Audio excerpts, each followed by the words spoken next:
Қалыбына келтірүү иштери башталды. Учурда өрттөн калган пайдубалын тегиздөө иштери уланып жатат. Алдын ала маалыматтар боюнча бул жерге бардыгы бирдей типтеги окшош үйлөр салынат.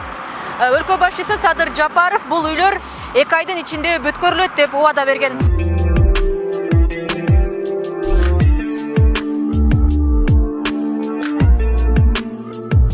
Бул жерде биздин өзүбүздөн 14 бирдиктеги техника иштеп атат.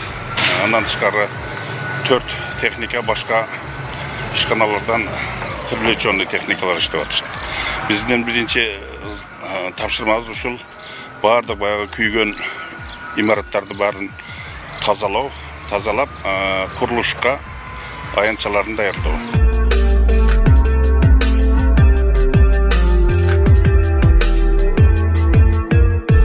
Bu yerde hazır продуктовый жагы, башка жагы полный жетиштүү болду. Сиздерден суранча акча болсо, эми бу жерде бөлүнүп, туган болуп кетип атат.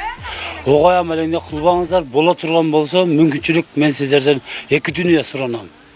Болсо, шипер алып бериңиздер. Шиперди ham канча жөнөтсөңүздөр, ошону мен 93 үйдүн жараксыздыгы полный мен бирден берип чыгайм.